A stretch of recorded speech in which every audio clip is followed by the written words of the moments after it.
एक समय की बात है कि एक भौरा कमल के पुष्प के ऊपर बैठा था। संध्या काल हुआ, कमल के पुष्प की पंखुड़ियां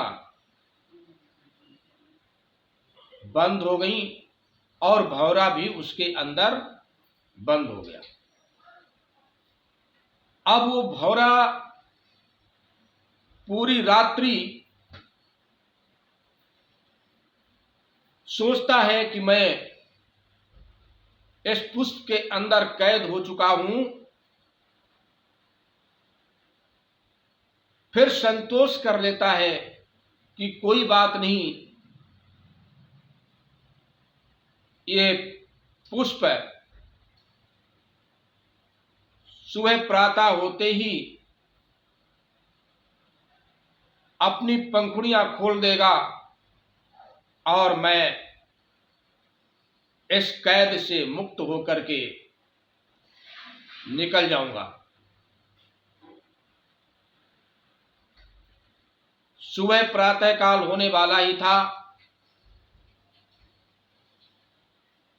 वो भौरा विचार कर ही रहा था। उसी वक्त सूर्य उदय के पहले उस तालाब में एक गजानन पहुंच गए और उन्होंने उसी पुष्प को अपनी सूंड में लेकर के अपने मुख में रख लिया। पुष्प के सहित तो भौरा समाप्त हो गया। सज्जनों, इसी प्रकार आकाश और धरती के बीच में रहते हुए हर जीव जंतु इंसान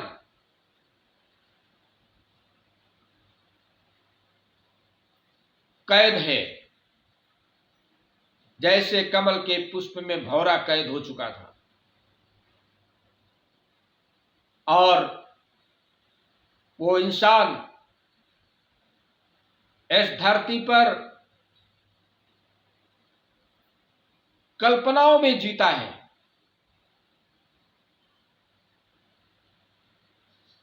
आज मैंने ये कर लिया, कल मैं ये करूंगा, साल 2 साल के बाद ये करूंगा। लेकिन एक दिन ऐसा आता है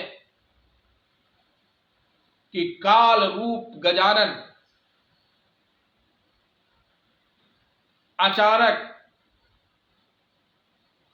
उस जीव को झपट लेता है और जीव अपनी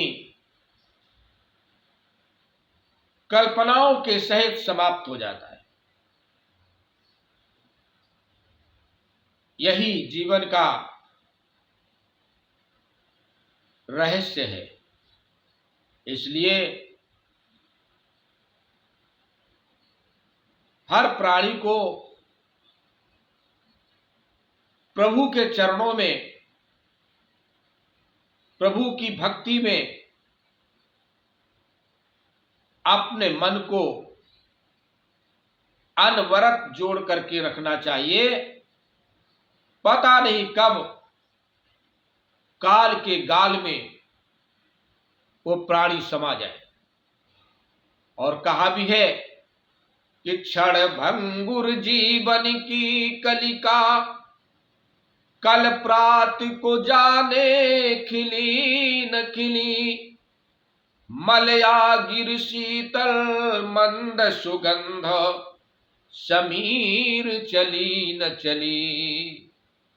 कलिकाल लिए कुठार फिरता, तनु नम्र है चोट झिली न झिली। और जप ले हरि नाम अरी रसना, तो अंत समय में हिली न हिली।